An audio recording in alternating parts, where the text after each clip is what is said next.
gigante pela própria natureza, és das forte quadro do poço, e teu futuro estrelas a defesa, terra dourada, entre outras mil escamas em pátria amada, dos filhos desses solos gente, pátria amada, Brasil. Vamos ouvir a leitura oficial nessa noite do culto e o textual do nosso congresso, com o pastor Daniel. Glória a Deus. A paz do Senhor para todos. Amém. Eu convido a todos para abrir a sua Bíblia, livro de Abacuque, capítulo de número 3, e o versículo de número 2. Nós estaremos lendo aqui a palavra do Senhor. Se tiver alguém que não tem uma Bíblia, fique perto daquele que tenha uma Bíblia e acompanhe aí a leitura da palavra do Senhor. Amém? Diz assim a palavra do Senhor: tenho ouvido, ó Senhor, as tuas declarações e me sinto alarmado. Aviva a tua obra, ó Senhor, no decorrer dos anos, e no discurso dos anos, faze-a conhecida na tua ira. Lembra-te da misericórdia. Amém. Vamos ouvir também, louvando o nome do Senhor, o grupo de varões da igreja da Assembleia de Deus, Missões, na regência do pastor Rodolfo.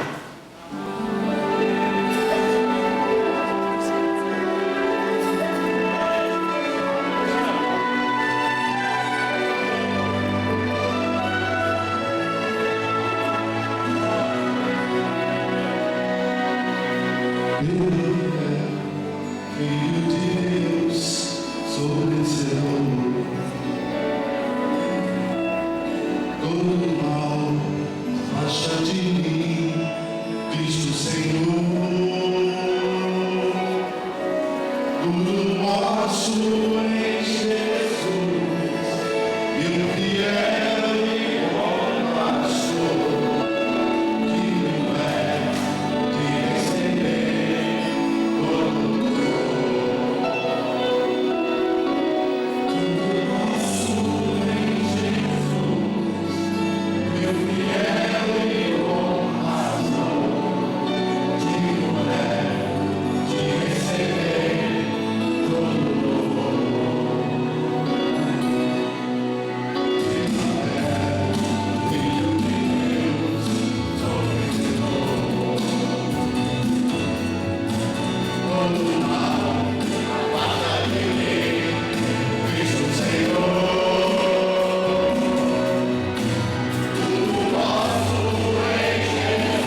A paz do Senhor, meus irmãos. Amém. Vocês estão felizes nesta noite? Fico feliz por poder estar aqui nesta noite adorando o nome do Senhor na beleza da sua santidade. Quero agradecer por esse convite tão maravilhoso que foi feito através do seu servo do Senhor, pastor Samuel de Brito. Deus abençoe, pastor Samuel. É um prazer poder estarmos aqui nesta noite. Eu louvo e vocês glorificam o nome de Jesus.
Aquela causa lá já está ganha, viu?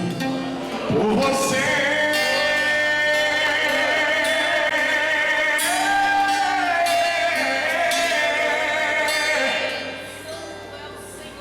É tão bom quando no silêncio Deus fala conosco. É tão bom quando no silêncio Deus tem sempre uma resposta para você.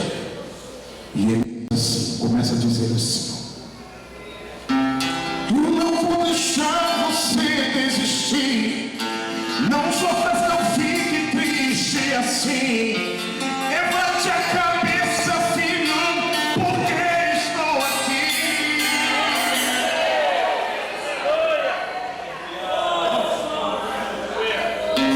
Estou levitando teu coração. Contemple que eu choro em tua oração. Meu filho, agora minha filha, sua vitória que te dou.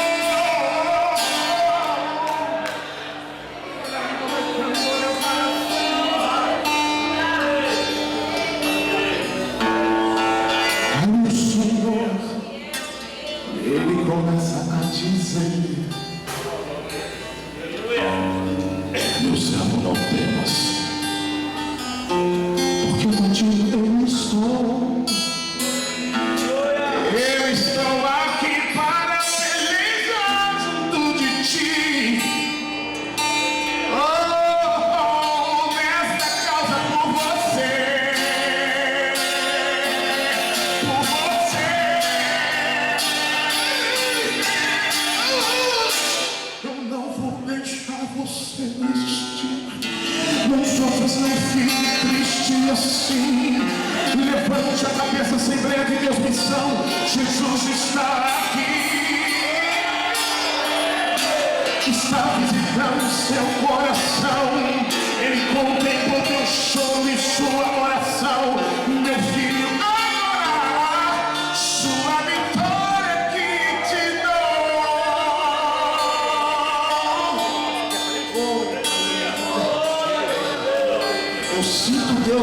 é porque eu peguei esse violão, não. Mas eu sinto Deus aqui nesse lugar.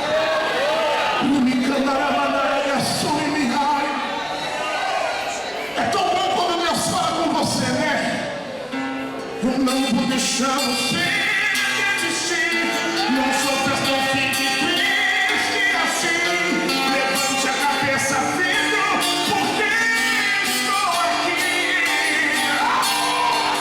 Ele está visitando seu coração. Ele contempla o teu choro e tua oração. Meu filho, agora sua vitória aqui de novo.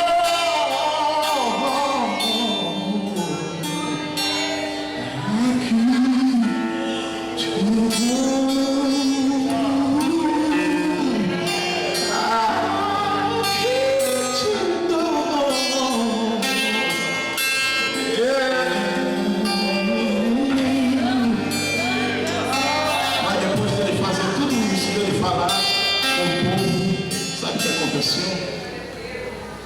Colocar uma coroa de espinho na fronte do meu Salvador, cuspir em tua face e humilhar meu mestre e Senhor. Braços abertos, pregados na cruz, todos zombavam do meu mestre Jesus, e com muita dor ele suportou. No momento de angústia, Jesus clamou.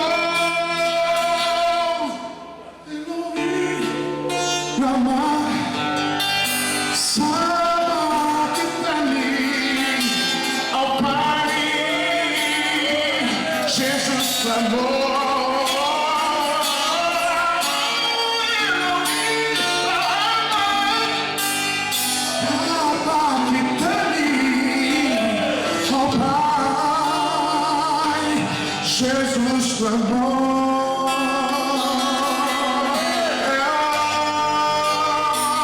Jesus clamou.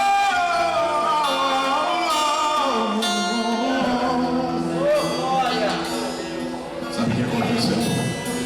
A história não acabou assim, não. Olha só. Fui no inferno e a chave tomou na cabeça da serpente. Jesus pisou. E ao terceiro dia ele ressuscitou, poderoso, onipresente, ele ressuscitou. E hoje está aqui nesta escolinha, recebendo louvor, levantando os caídos do pavimento. Levante as suas mãos e glorifique o nome do Senhor.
glória a Deus. Que maravilha, eu também estou muito feliz com o Senhor Jesus. Esteja sentado, por favor.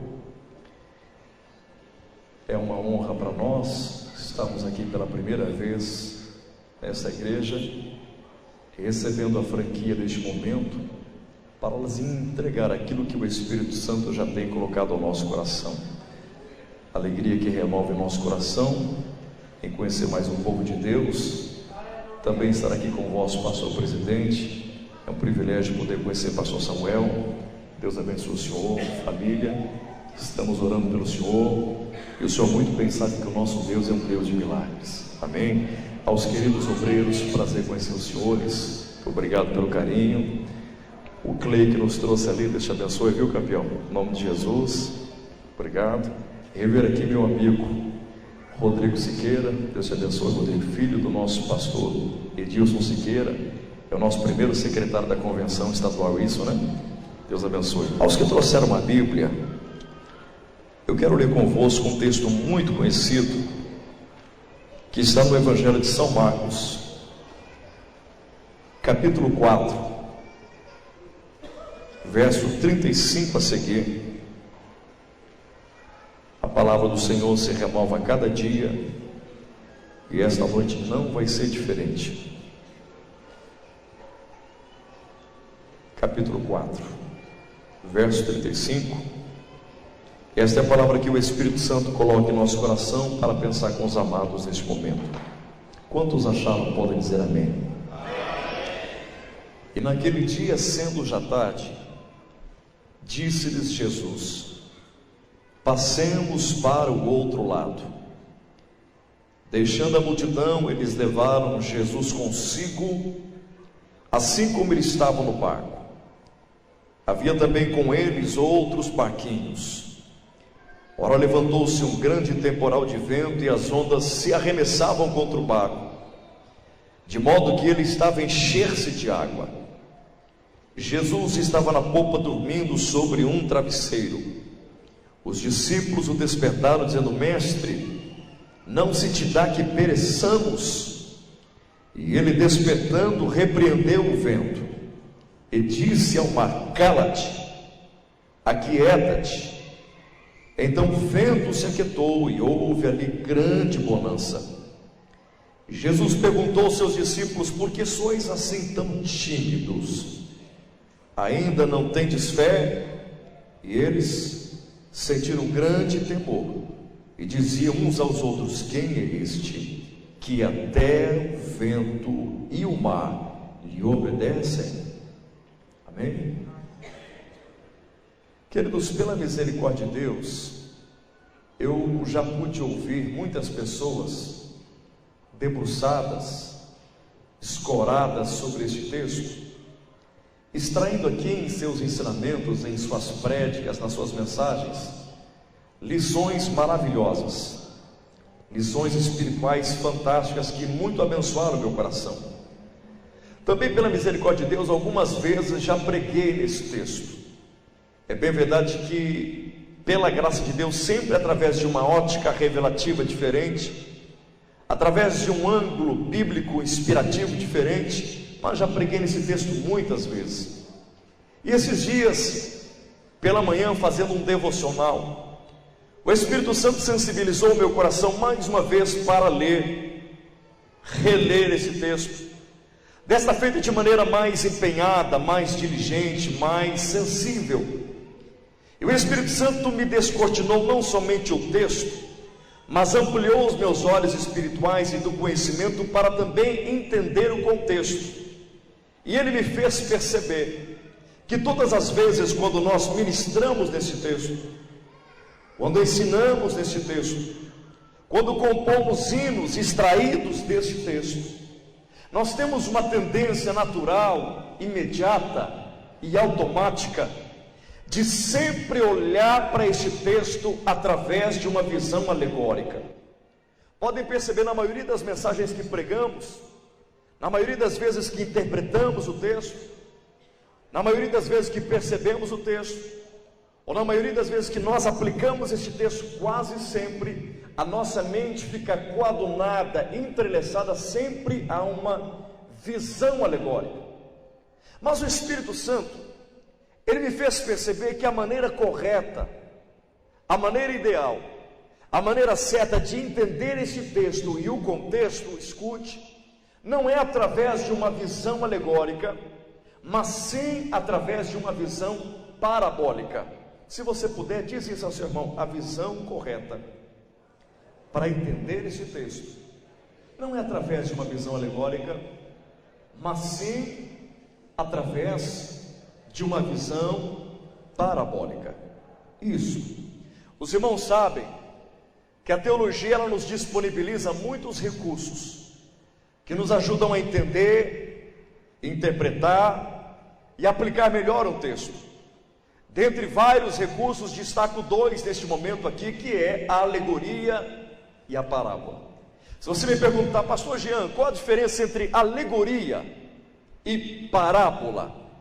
Alegoria, queridos, é você transmitir, é você narrar, é você contar à igreja, aos ouvintes, ao auditório, sempre uma história irreal, uma história fictícia, uma história abstrata, uma história figurada, metafórica, algo que não aconteceu. É você contar uma história irreal, ilusória, imaginária aos que ouvem, e extrair dessa história irreal uma lição prática que você vai inculcar, vai imprimir no coração daqueles que ouvem. Exemplo: poucos dias atrás, conversando com um amigo no Rio de Janeiro, ele me contou uma alegoria, uma história irreal, e sem ele saber, quando ele mencionava esta alegoria, o Espírito de Deus estava usando a vida dele para me trazer uma resposta muito forte ao coração.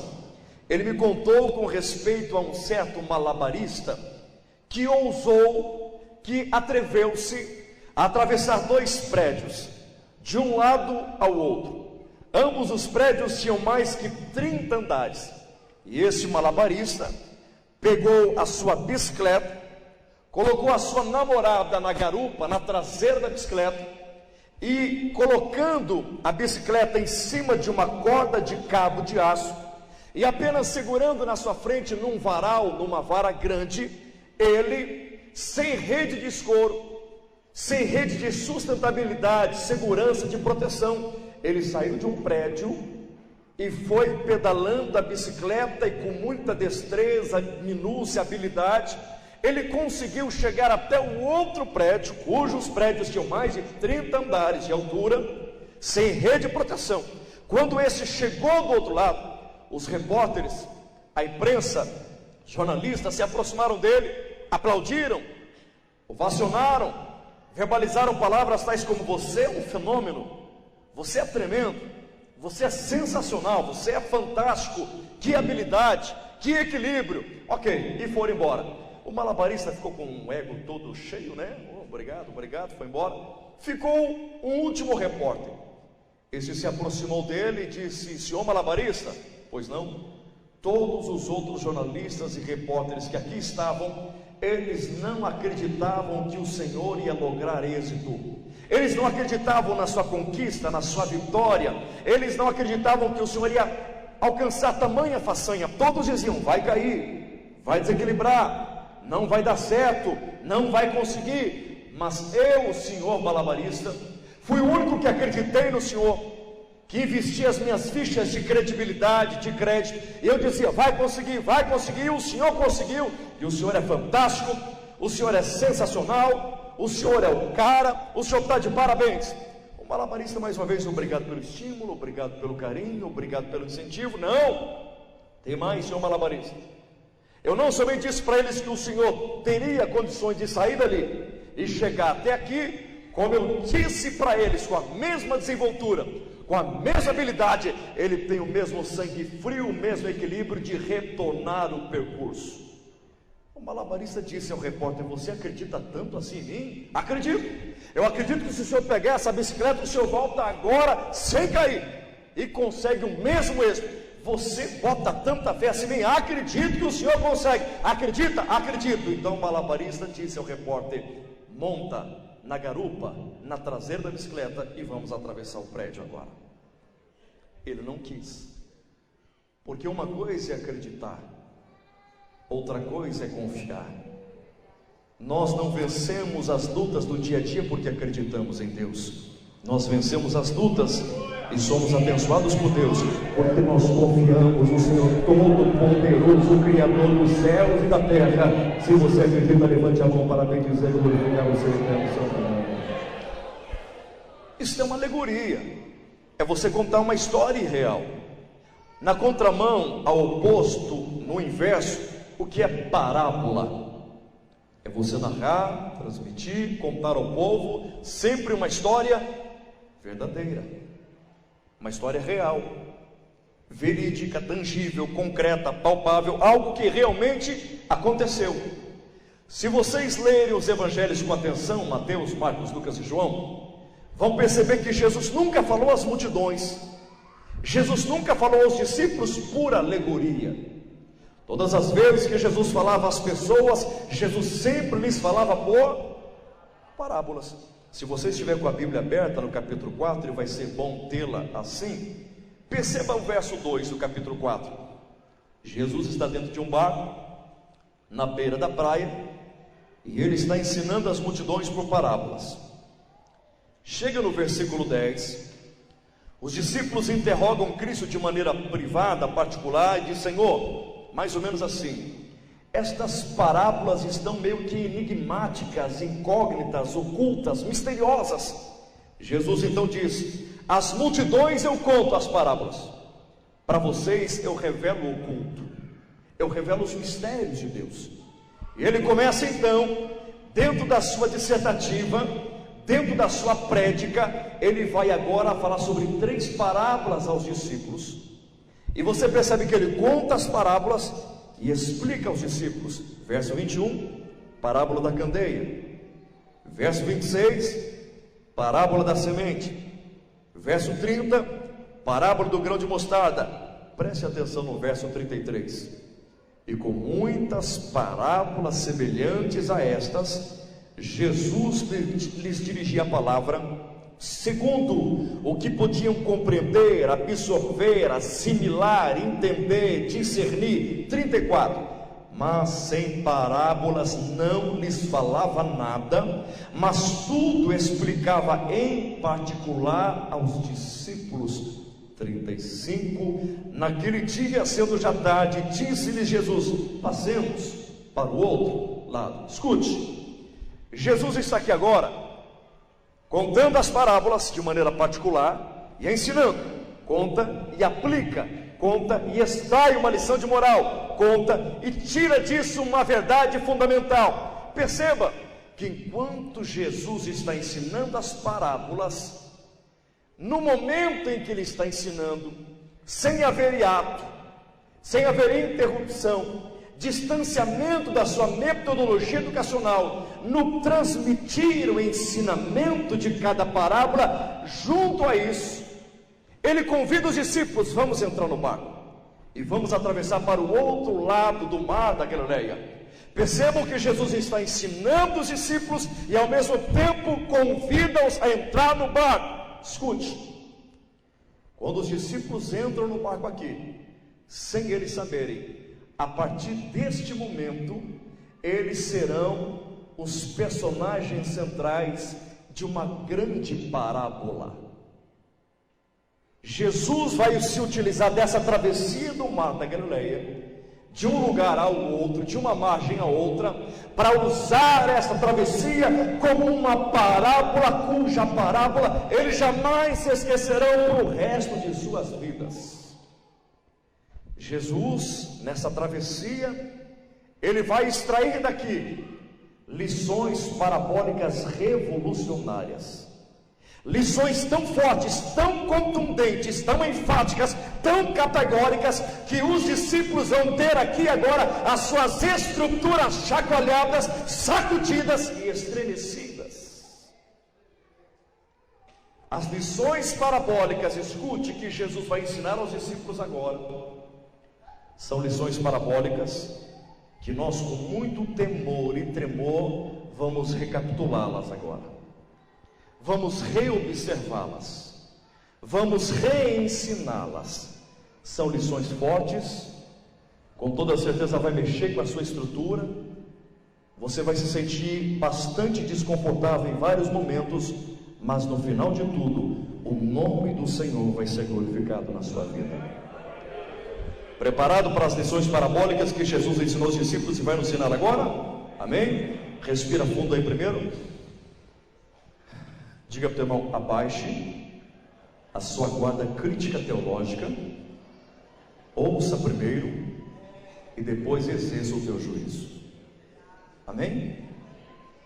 Primeira lição parabólica revolucionária que Jesus ensinou aos discípulos, e a igreja atual, a igreja odiana, precisa urgentemente, desesperadamente ouvir, pregar e ensinar. Primeira lição parabólica: é Deus quem nos leva para o perigo.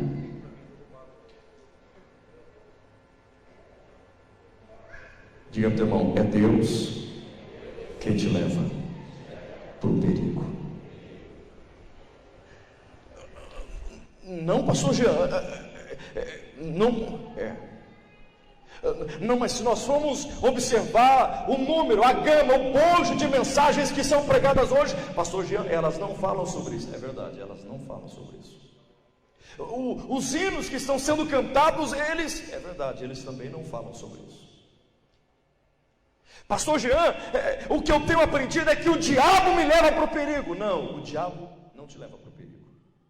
Mas os demônios não nos levam para o perigo.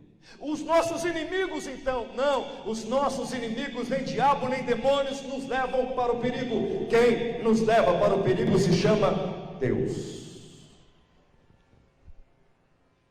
E é difícil você pregar isso hoje, porque as mensagens eufóricas, eloquentes, que são jorradas púlpito para o coração do povo, são mensagens sempre com esse timbre, com esse selo. Se você tem Jesus na vida, se Jesus está no teu barco, a tempestade vai atingir a casa do teu próximo, mas nunca vai atingir você. Se você tem Jesus no barco, a tempestade vai destelhar os telhados da casa do teu vizinho, mas não vai mexer numa telha da tua casa, ó crente em Cristo Jesus. Calma, não dá glória a Deus não. Eu estou usando aqui o que vem sendo pregado hoje, a reação é essa, e não deve ser. Gente que diz: não, se você é lavado, aí ele até redimido pelo sangue do Cordeiro, a tempestade vai assombrar pagãos, ímpios, pecadores, mas nós, os crentes em Cristo, não seremos atingidos pela tempestade. Vamos ficar deitados numa rede tomando suco de laranja gelado. Isso é o que vem sendo pregado hoje. Mas isso não é verdade. Isso é uma alegoria. Isso não é uma parábola. Jesus, nesse texto aqui, ele é o próprio Deus em carne e pele e osso. E Jesus, em conexão imediata com o Espírito Santo, ele foi ungido pelo Espírito. Ele tinha o controle, o domínio, o comando do Espírito sobre a vida dele. Se ele tinha tudo isso como ele teve, Jesus teve um poder que nunca mais ninguém teve na terra, chamado presciência. Repetam: presciência. O que é presciência? É o poder sobrenatural de você saber o que vai acontecer antes de acontecer. Jesus sabia que no meio da travessia daquele mar da Galileia, uma grande tempestade os atingiria, e mesmo sabedor disso de maneira antecipada, ele conclama, ele convoca, ele excita, ele estimula: vamos para a tempestade. Vamos para o twister, vamos para o tornado, vamos enfrentar o furacão, vamos direto para o ciclone, vamos para a tempestade. É Deus quem nos leva para o perigo. Pastor Jean, sim, um texto isolado não forma uma colcha doutrinária teológica para trazer uma afirmação tão contundente como essa. Concordo. Você quer que eu caminhe na Bíblia com você para lhe mostrar o quanto isso é verdade? Vamos lá? Eu lhes pergunto: quem foi que levou Noé para o dilúvio? Já havia chovido sobre a terra naquela época? O máximo que acontecia era o orvalho da manhã que umedecia a terra.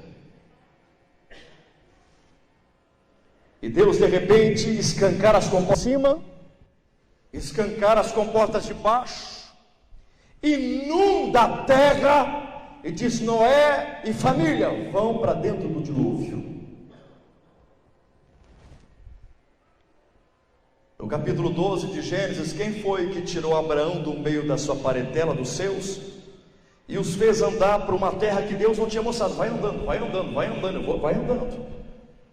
Diz a Bíblia em Hebreus 11 que a terra que Abraão devia ir era estranha. Diz a Bíblia, terra inimiga. Quem foi que levou Abraão para uma terra inimiga? Capítulo 22 de Gênesis. Quem foi que disse para Abraão: pega o teu único filho, a quem tu amas, aquele filho ao qual você esperou 25 anos para ter, pega o teu único filho, leva um dos montes em Moriá, rasga o pescoço e sacrifica ele para mim. Quem foi que pediu isso para Abraão? Quem? Ele pediu isso no capítulo 22. Agora imagine a mente, o coração, as emoções de Abraão, porque no capítulo 21 mesmo Deus apareceu e diz: manda o teu único filho com a escrava egípcia Agar embora da sua casa.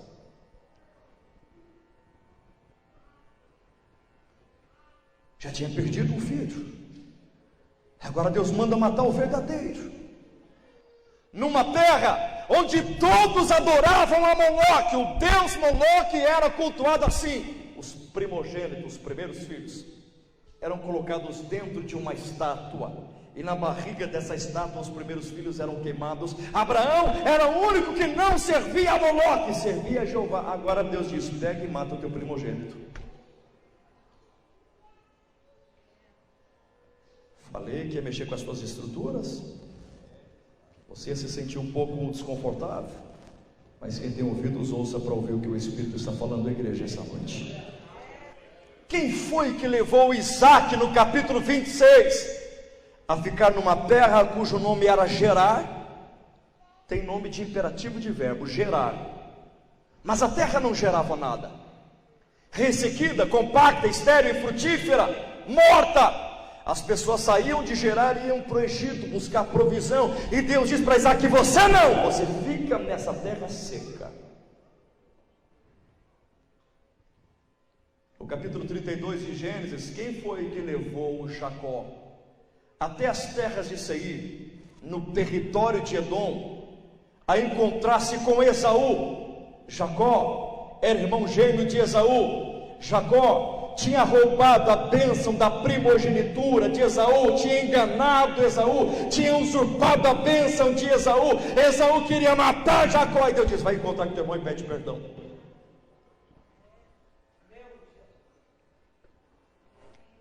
No capítulo de número 45, você percebe quem foi que levou José, primeiro para a cisterna, depois para o mercado de escravos, depois para o palácio de Potifar e por último para a prisão. O próprio José olha para os irmãos, chora e diz: não vos entristeceis contra vós mesmos e nem vos irriteis, não fosse vós que me mandastes para cá. Deus me colocou aqui para ser canal de bênção para a vida de vocês.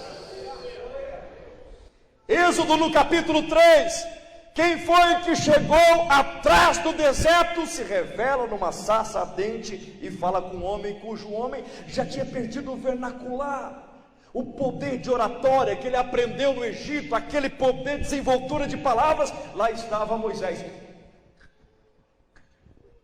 não conseguia falar, porque ele ficou 40 anos. Eu sei onde é o deserto, atrás do deserto eu não sei onde é. Ele estava atrás do deserto. A vida dele era só falar com as ovelhas, cuidar das ovelhas e pastorear ovelhas que não era dele, era do sogro. Esse homem, ele Acho que de tanto ouvir elas, bé, bé, ele ia falar, ficou. Deus chega e diz: Moisés, não sei responder, só ouve. Volta para o Egito agora, coloca o dedo na cara de Faraó, não fala nada, só faça mímica, o teu irmão Arão é quem vai falar, deixa o meu povo ir. E Moisés diz: como eu posso fazer isso se eu sair de lá porque fui um assassino? Você vai voltar, vai falar com o líder máximo daquela nação, deixa o meu povo ir.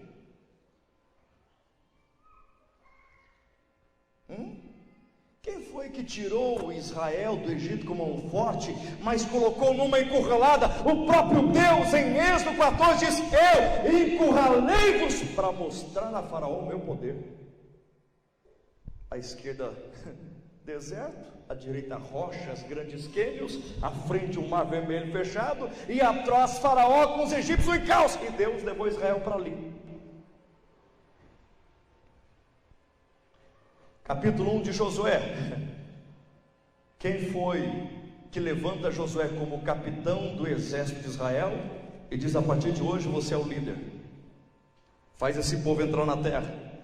Josué se sente tão aturdido, se sente tão pasmo, perplexo, pequeno, impotente para a tarefa, que Deus é obrigado pela primeira vez a gastar muita saliva numa força de expressão de palavras.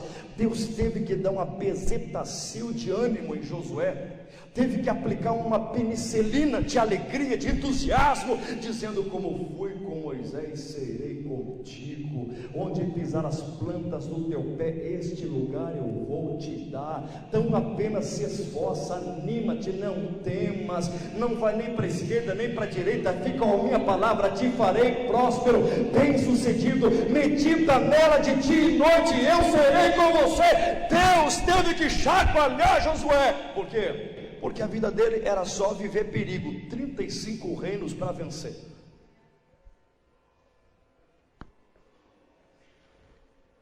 Quem foi que levou Gideão a lutar contra os midianitas? Quem foi? E Gideão era corajoso, né, irmãos? Não? Não era ousado, arrojado, intrépido, não era assim não?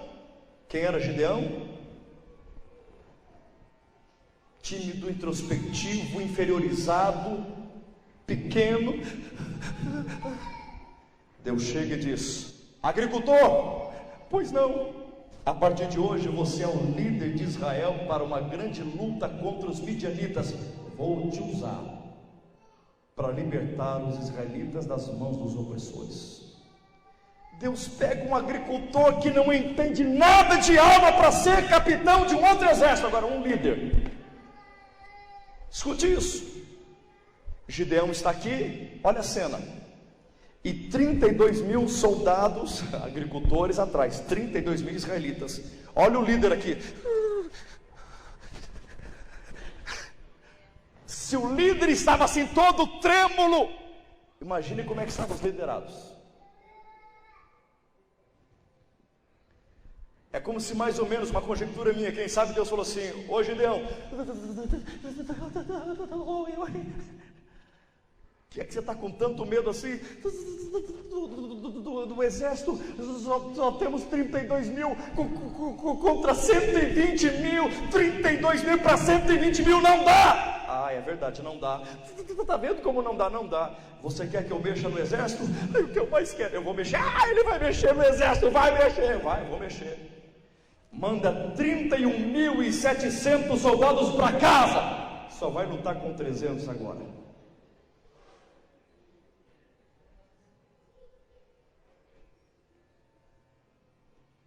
Se ele já estava com medo com 32 mil, imagine com 300. Pronto para a batalha, Gideão? Com a mão esquerda agora você vai pegar a tocha acesa. Parecia que estava tentando segurar a tocha acesa. Com a direita pega a trombeta agora. Agora pega os cântaros. Os cântaros. Não. Gideão, vou te ensinar. Deixa a tocha acesa e a trombeta. Coloca um cântaro debaixo do braço. Pronto. O outro debaixo do outro. Pronto. Agora com a esquerda. pega a tocha acesa. À direita, pega a trombeta. Pronto, pronto, Senhor, pronto. E agora? Vai lutar. Como? Assim. Assim. Desse jeito. Não estou entendendo mais nada, Senhor. O Senhor já mandou 31.700 soldados embora, e agora o Senhor ocupa a minha mão para a batalha, Gideão. Enquanto as tuas mãos estiverem ocupadas na terra, as minhas mãos estão livres para pelejar e lutar por você. No céu descansa, porque essa peleja é minha.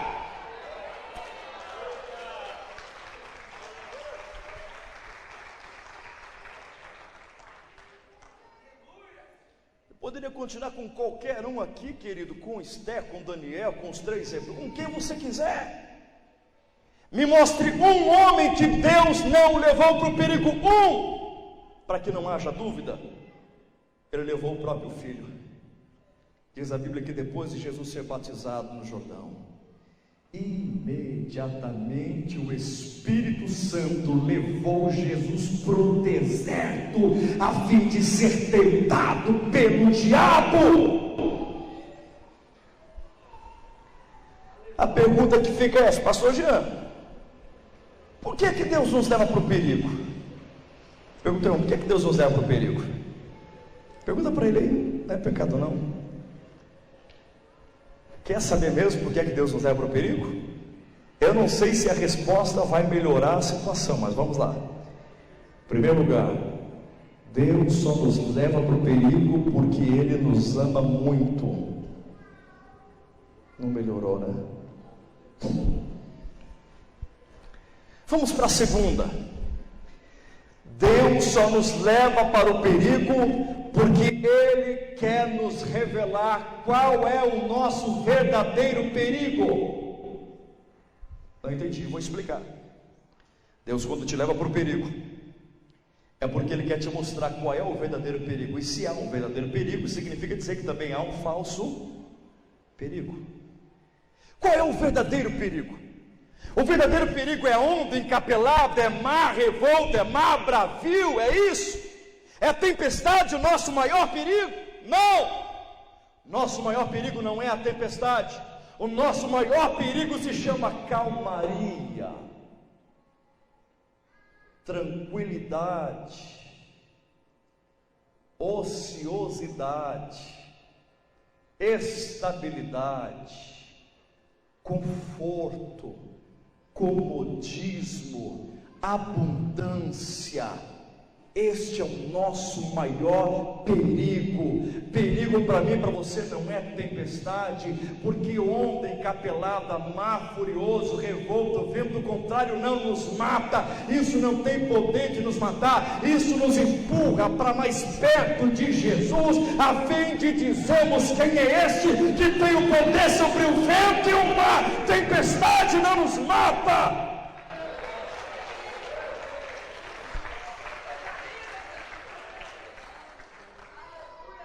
Agora cuidado com a calmaria. Calmaria é perigoso. Calmaria é sagaz, é astuta, é sutil, é ardilosa, é engenhosa. A calmaria. Você nunca vai encontrar um crente pecando na tempestade. Na tempestade crente não peca.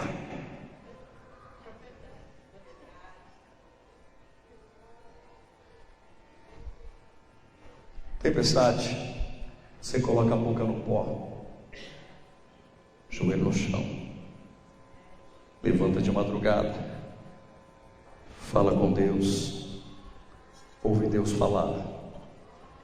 Na tempestade você vem para a igreja, não quer saber quem vai cantar, quem vai pregar. Na tempestade você quer sentir a presença de Deus no seu coração. Na tempestade você traz lenço para a igreja. A mensagem mais simples para você é a mais ungida. Os hinos que você conhece tão bem, de cor e salteado, traz um benefício tão grande para a tua alma. Se tem um dia que Deus mais nos usa para pregar na tempestade, é por isso que o hinário cristão diz: os mais belos hinos e poesias foram feitos na tribulação. Na tempestade, querido, você sente a glória de Deus na tua vida. Na tempestade você vem para a igreja, a mensagem fala, o único fala, o Espírito Santo fala. Deus usa profeta e profetiza. Você não corre atrás do profeta, Deus manda o profeta falar com você na tempestade.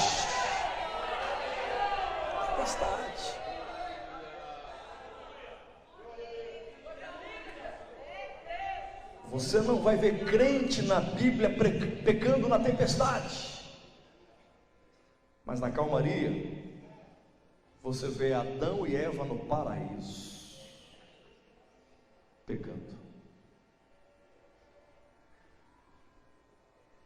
Davi, ao invés de lutar a guerra santa, 2 Samuel capítulo 11, diz a Bíblia que ele hoje eu não vou lutar, e a guerra servia para pelo menos duas coisas: primeiro, demonstrar a glória de Deus sobre Israel, e segundo, perpetuação do reinado de Davi.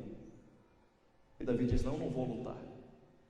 Hoje eu vou aproveitar a calmaria do sol, das nuvens, do dia, vou ver as plantas, vou ver o jardim. E acabou vendo Betseba tomando banho nua.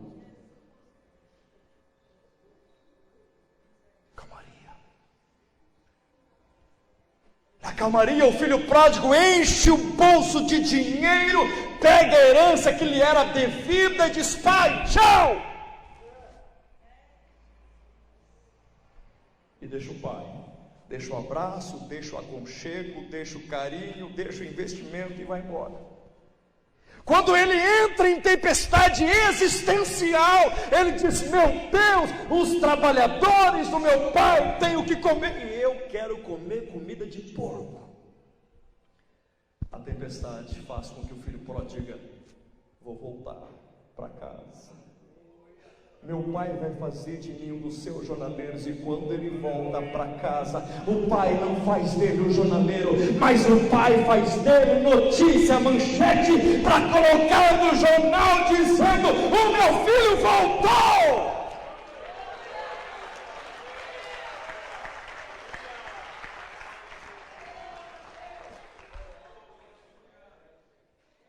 Juízes, o povo de Israel na bênção deixa Deus, na tempestade busca Deus.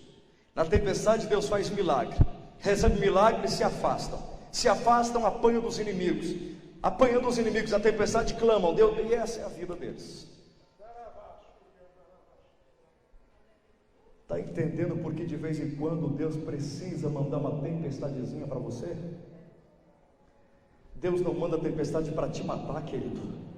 Deus nunca vai dar uma carga maior que você possa suportar. Olha, você está aqui de pé, louvando, bendizendo o nome do Senhor. O diabo achou que essa tempestade ia te parar. Essa tempestade não vai te parar. Essa tempestade vai tornar você alvo da graça de Deus.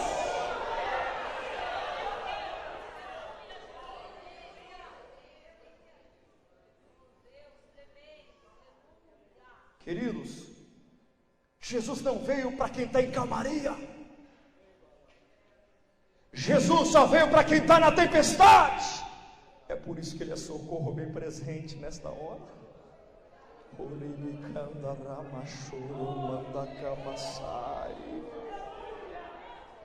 Escute. Está se engendrando, criando, formatando uma mentalidade perigosa, capciosa, maligna e desprovida da Bíblia em nosso meio, na igreja evangélica no Brasil. Tem pessoas hoje que acreditam que se a gente tem Deus não pode ter tempestade. Se tem tempestade, não tem Deus. Se tem Deus, não tem. Querido, Naum diz que o nosso Deus, Ele faz o caminho dele no meio da tempestade. Escute, hoje, o conceito de bênção e maldição que nós temos hoje é extremamente ligado ao estereotipo. Tem dinheiro, tem carro bom, bom emprego, esse é abençoado. Está na prova, esse é amaldiçoado, esse está na esquerda de Deus. Tem pecado escondido. É a mentalidade que se criou em nosso meio hoje. foi que lhe disse isso com base bíblica?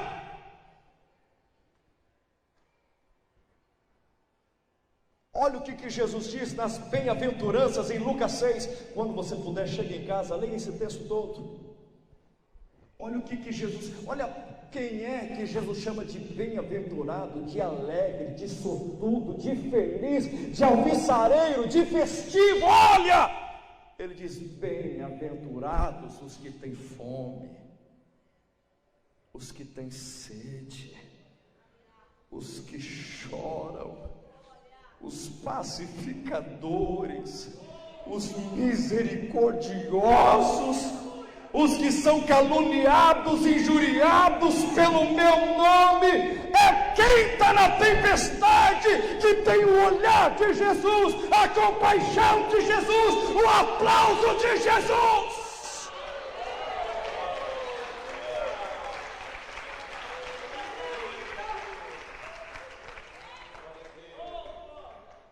Agora, quem está na calmaria, olha o que Jesus diz: mas ai de vós os ricos,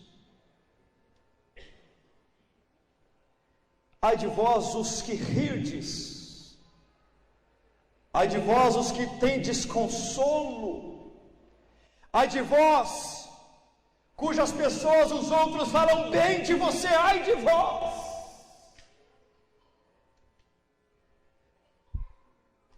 Quantos podem dizer amém? Diga para o teu irmão: é Deus quem te leva para o perigo.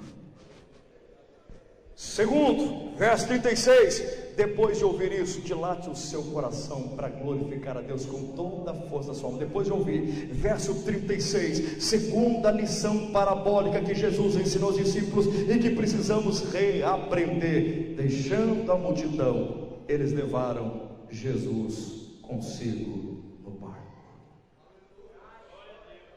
O que significa isso?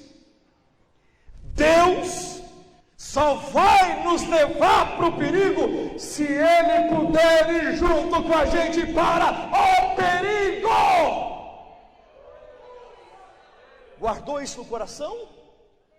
Deus só vai te levar para o perigo se Ele puder ir junto com você. Se Ele não puder ir junto com você, Ele não te leva para o perigo. Perigo é treinamento de Deus na tua vida, lapidação de caráter, é criação de dependência, de quebrantamento e humildade. Coração quebrantado e contrito, Deus não despreza. Se você vai, Ele vai junto com você.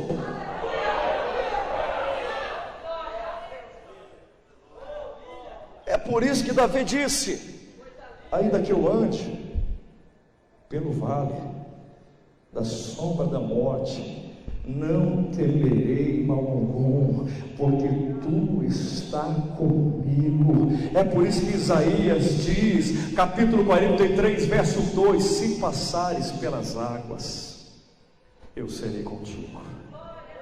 Se passares pelo fogo, ele não vai te queimar, e nem a água vai te naufragar. Se Deus é por nós, quem será contra nós? Não tem capeta, não tem inferno, não tem demônio, não tem enfermidade, não tem desemprego, não tem nada que vai impedir o projeto de Deus de acontecer na tua vida, porque Ele vai junto.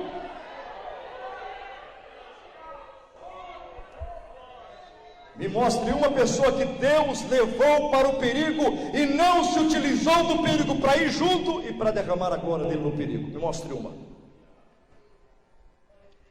Deus só te leva para o perigo se Ele puder exaltar você no perigo. Está entendendo isso?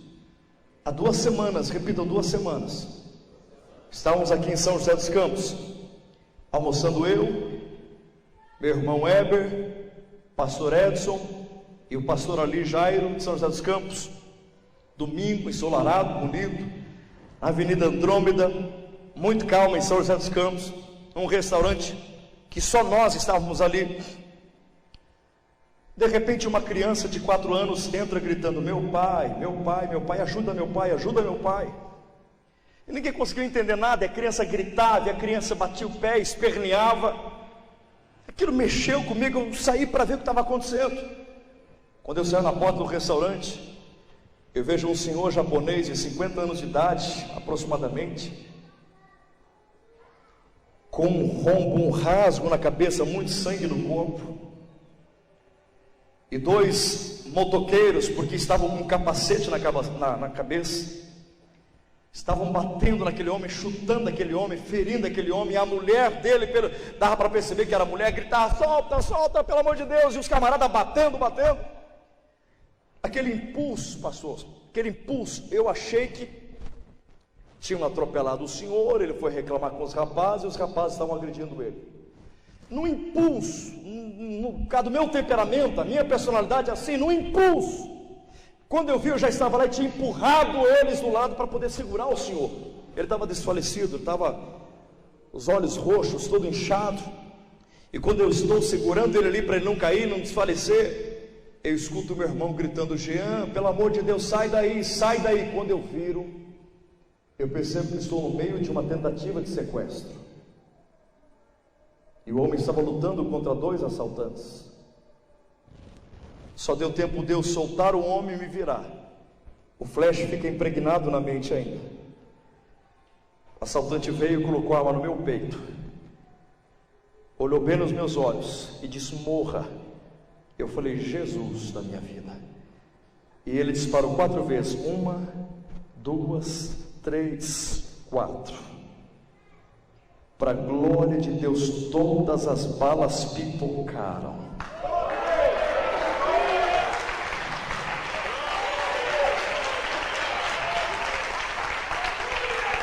Deus só te leva para o perigo se for para honrar e exaltar você na terra, para te dar um testemunho próprio para você contar, a fim de dizer: quem é este que até o vento e o mar lhe obedece?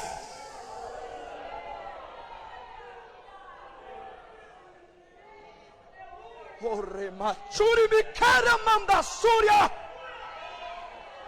cheire me candaramagas.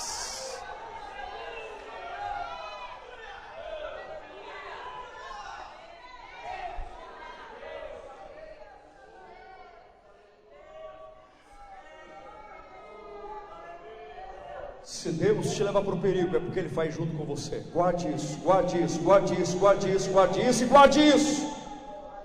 Todas as vezes que Ele permite você ir para o perigo, sempre será para o inimigo ser envergonhado, você abençoado, o nome de Deus ser glorificado na tua vida.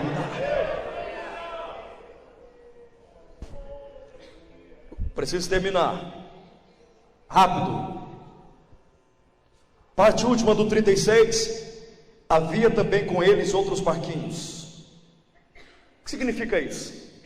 Significa que outros barquinhos saíram da beira da praia e foram atrás do barco dos discípulos, mas não na verdade por causa dos discípulos, mas por causa de...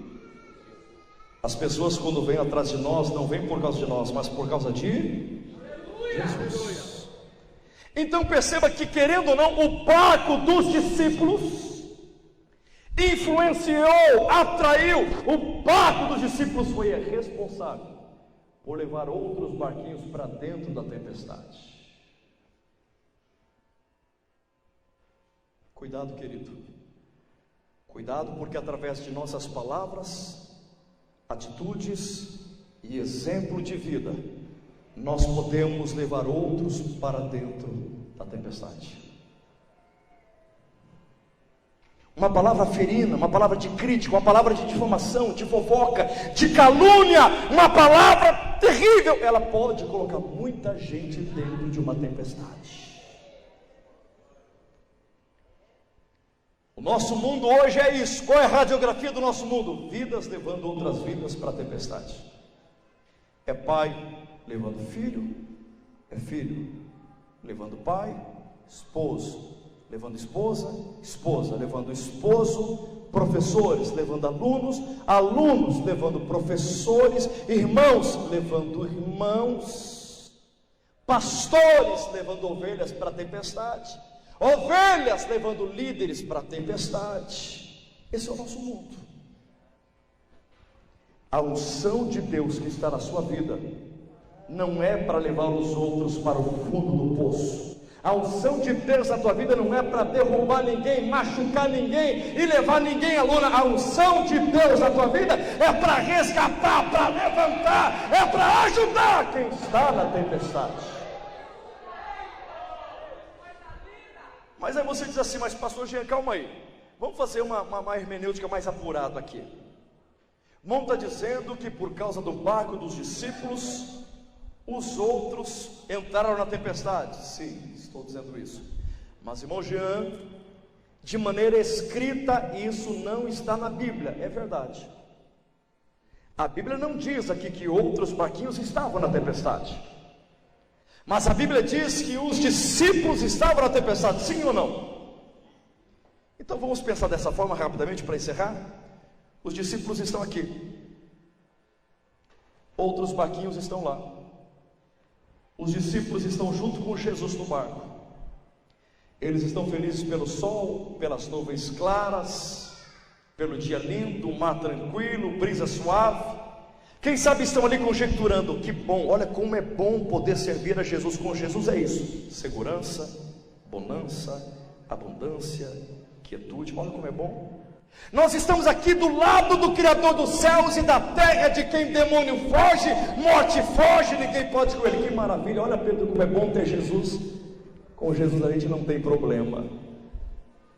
Só que de repente o sol aparece, as nuvens brancas se transformam em nuvens negras, o vento furioso vem, relâmpagos, trovões, as ondas se agigantescam e pulam para dentro do barco. O barco está cheio de água, e os discípulos agora começam a entender que vão morrer, vão naufragar, não vão conseguir lutar contra aquela tempestade. E pior, eles olham para trás, aí eles percebem: mas não pode, nós estamos com Jesus aqui, e mesmo com Jesus o barco está cheio de água, e estamos enfrentando tempestade. Agora lá, olha lá, esses daqui, os outros barquinhos, não tem Jesus. Não tem Jesus e também não tem nuvem negra, não tem sol escuro e também não tem tempestade. Imagina os discípulos aqui, e olham para trás, e os camaradas lá aqui, ó, que não tem Jesus. Maravilha. Nós com Jesus, os camaradas, não pode.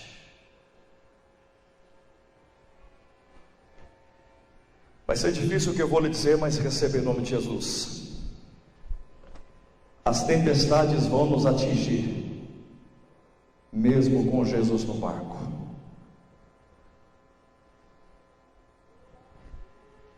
No início do ano, quando o teto da igreja Renascer caiu, matando no início do segundo culto 9 crentes do altar, me mandaram e me perguntando: como é que pode, pastor, como é que pode? Eu respondi: querido, as tempestades vão nos atingir, mesmo com Jesus no barco. Jesus disse: no mundo tereis.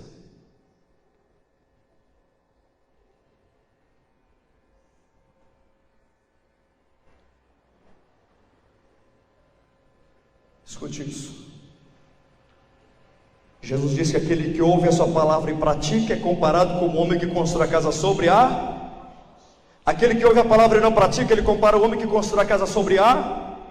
Aqui o que dá para entender é que aquele que constrói a casa sobre a rocha não devia passar por problema. Mas diz a Bíblia que a tempestade vem sobre os dois. Queridos, a tempestade vai atingir quem serve e quem não serve a Jesus. A maior prova que atingiu o próprio Cristo. É por isso que ele diz: meu Deus, por que me desamparaste? Se for possível, passa de mim essa tempestade.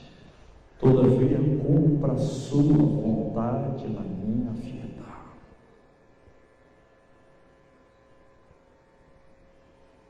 O que passa disso é evangelho barato, mentiroso. Amém? Quero encerrar dizendo, olha o verso 38 rapidamente. Só leia até a primeira parte. Jesus estava na popa dormindo sobre um travesseiro. Olha para cá, por favor.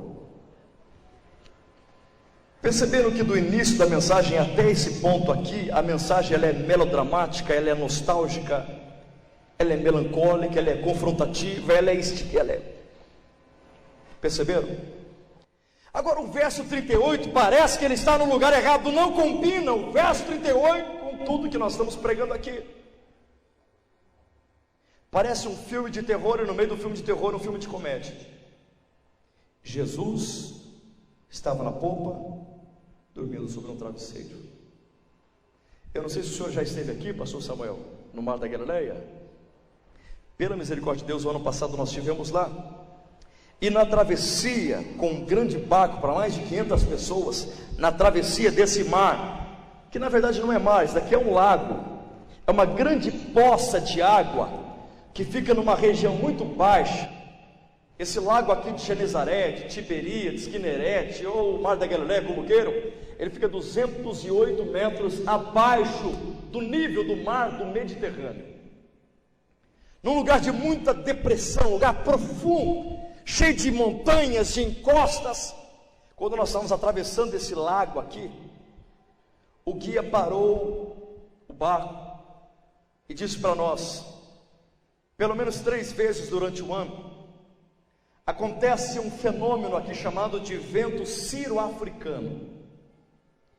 Esse vento ciro-africano, ele se forma lá em cima no sul, bem no poente do deserto, e ele vem com muita agressividade, violência sobre o Mediterrâneo. Ele começa a cair nessas depressões geográficas, ele atinge o Jordão que singra, que vai passar pelo Mar da Galileia. Quando esse vento passa pelo Jordão e chega no Mar da Galileia, o vento é tão tempestuoso, é tão forte, que até hoje esse vento ciro-africano levanta ondas de até 15 metros de altura. O guia diz, senhor Jacob, reitor da Universidade Bíblica em Jerusalém, ele diz: se esse vento acontecesse aqui agora, com todo esse aparato, tecnologia, infraestrutura, logística do barco, nós não poderíamos atravessar o lago. Não poderíamos. Fiquei pensando, meu Deus, com esse tamanhozão de barco não podia. Imagine há quase 2000 anos atrás, esses discípulos enfrentando o vento ciro-africano.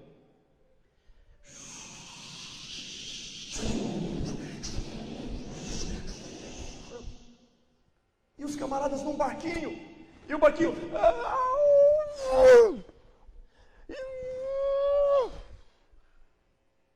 e onda entrando, e gente sendo empurrada, e camarada tentando remar, e cãibra, e dor, desorientação, medo da morte, sentimento de abandono, de impotência. Ajuda, ajuda, eu não estou ajudando, ajuda, ajuda, precisamos de mais uma mão, precisamos de mais uma.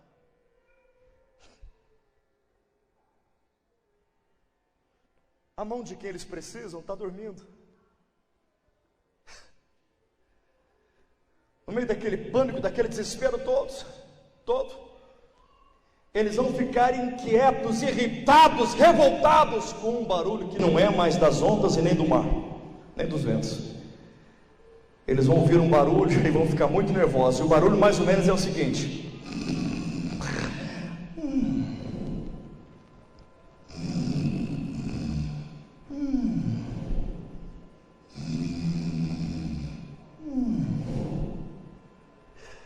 e antes que você peque, dizendo Jesus roncou, todo ser humano quando está cansado ronca, tá? Isso é próprio da tua formação biológica.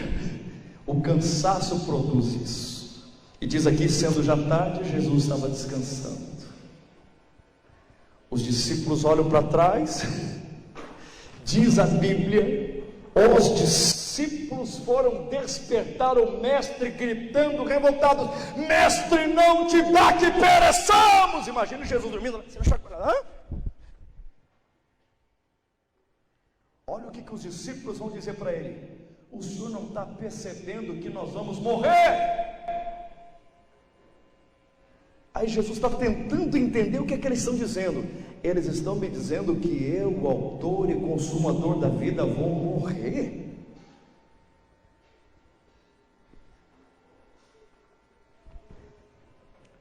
Diga para o teu irmão, os discípulos de Jesus são terríveis. Diga para ele, mas você é igualzinho. Porque na hora da tempestade todos nós queremos falar grosso com Jesus. Na hora da tempestade a gente diz, e o meu dízimo para quem que serve? Minha oferta! É assim, vou parar de pregar, viu? Vou parar de cantar, de mal, tchau! Não vai falar nada? E começa a fazer chantagem com Deus. Isso quando nas nossas orações, querendo ou não, a gente age igualzinho os discípulos, dizendo, o Senhor não ouve mesmo, o Senhor não vê nada, o Senhor não vai fazer nada. Quando a gente diz que Deus não ouve, não vê e não faz nada, nós estamos dizendo para nós, Deus morreu, o Senhor está morto, não ouve, não vê, não faz.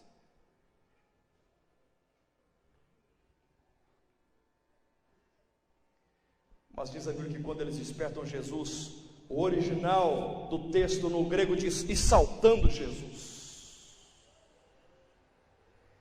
Eles clamaram e Jesus saltou, e quando saltou, deteu o vento, mas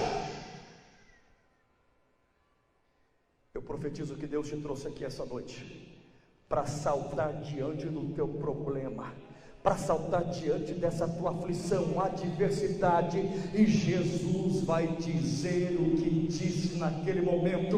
Ele não disse apenas cala-te e aquieta-te, o texto no original diz que ele falou ao vento e ao mar, cala a boca!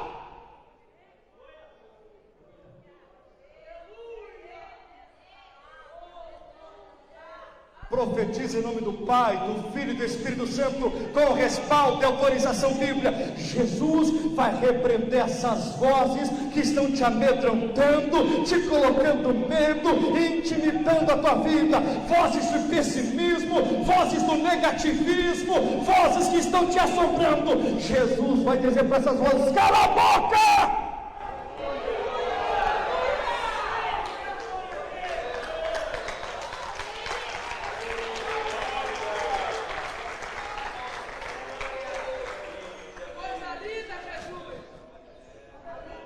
Dentre todas as coisas que nós poderíamos pensar aqui, vou ficar com uma só. Pense nisso. Pense nisso. O perigo não estava dentro desse barco. Melhor, o perigo não estava fora desse barco. O perigo estava dentro do barco. O perigo ali não eram as ondas, nem o vento, nem a desorientação, o torpor, o medo, a inquietude, a preocupação. O perigo ali não era o mar, o perigo estava dentro. Qual era o perigo? Os discípulos eram um perigo. Queridos, existe alguma coisa impossível para Deus? Sim ou não? Sim ou não? Mas a Bíblia diz que sem fé, sem fé, sem fé, é impossível.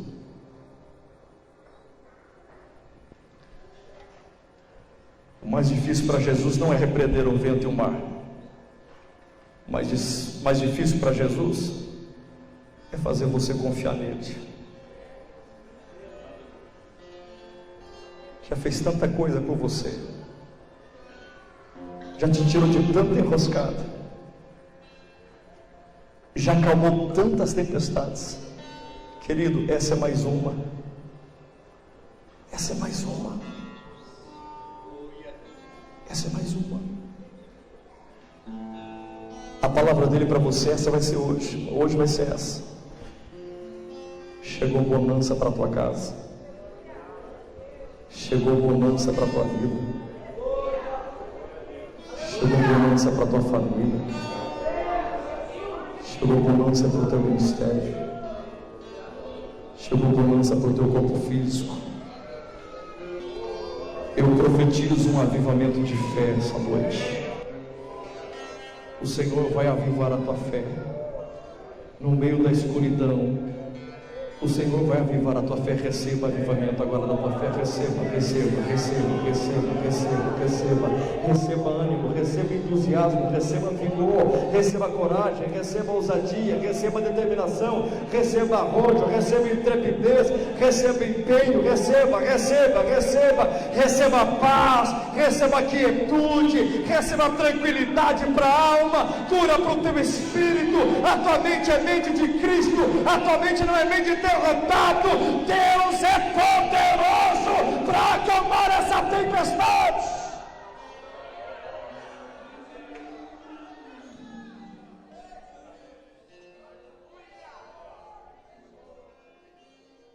Eu preciso orar com você essa noite. Preciso ministrar a bênção de Deus sobre a sua vida.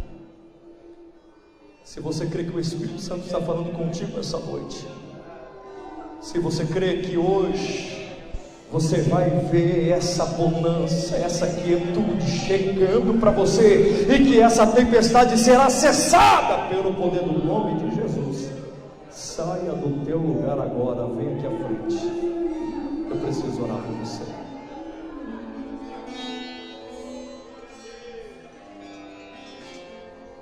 Pode estar em pé. Pode estar em pé,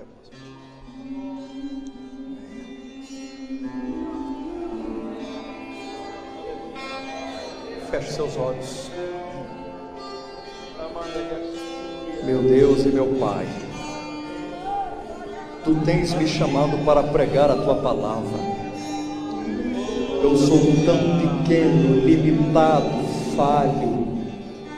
Perdoe as minhas transgressões e iniquidades neste momento. Eu não me escolhi, foi o Senhor que me escolheu. Foi o Senhor que me formou desde o ventre da minha mãe com um propósito específico. Tu tens usado pessoas para me dizer que colocarei as minhas mãos sobre enfermos e estes serão curados pelo poder do Teu nome. A glória é Tua, o poder é Teu, a graça é Tua. Que a minha mão neste momento seja a Tua mão ferida, que tem poder para curar. Tu tens poder e a igreja acredita que esses tumores podem ser repreendidos agora, da planta dos pés à cabeça. Não é impossível para Ti. Nós cremos, isto é normal. O anormal é o Senhor não curar, o normal é o Senhor curar. Ministro a cura, ministro a saúde, ministro a restauração. Nós Te repreendemos em enfermidade. Que essa tempestade seja para a Tua glória, que essa tempestade seja para o Teu louvor. O homem não pode, a medicina não pode, mas Jesus de Nazaré pode. Honra o Teu nome, glorifica o Teu nome, oh meu Pai, em nome de Jesus, para a Tua glória. Nós vamos Te louvar, nós vamos Te adorar, nós vamos Te exaltar, nós vamos Te engrandecer, nós vamos falar que verdadeiramente o Senhor é um mistério para a nossa vida. Quem é esse? Em nome de Jesus, em nome de Jesus.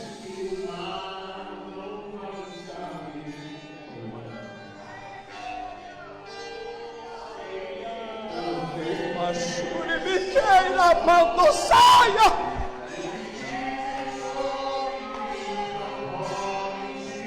Grande, Tu és tremendo, Tu não mudas, Tu és maravilhoso.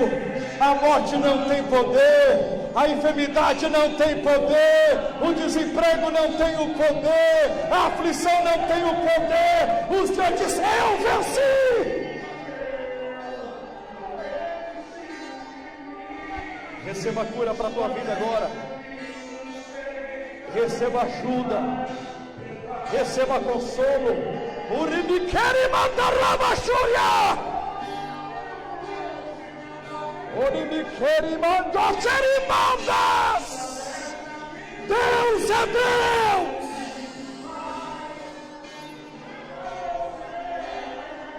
Oh, Pai, sim. Nós te louvamos pela tua palavra, te louvamos pela ação do teu Espírito.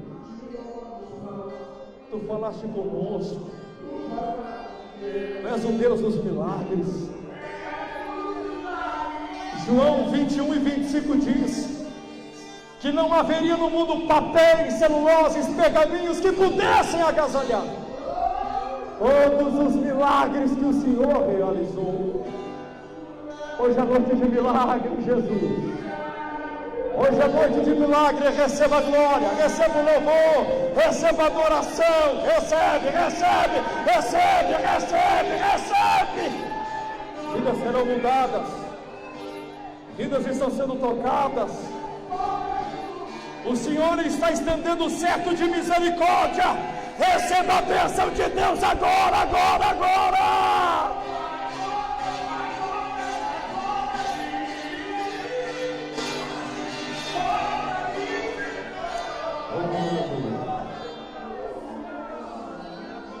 Oh, aleluia. Oh, aleluia. Oh, aleluia. Se você pode, dê um abraço no seu irmão, dê um abraço na sua irmã, disse para ele: Deus é o mesmo ontem, hoje, sempre será o mesmo Deus, o mesmo Deus, o Deus que abre o mar, Deus que derruba muralhas, o Deus que detém o sol, a lua, o Deus que faz machado flutuar, cego enxergar, mudo falar, surdo ouvir, paralítico andar, leproso ser restaurado, morto ser ressuscitado. O mesmo Deus está aqui. É o nosso Deus.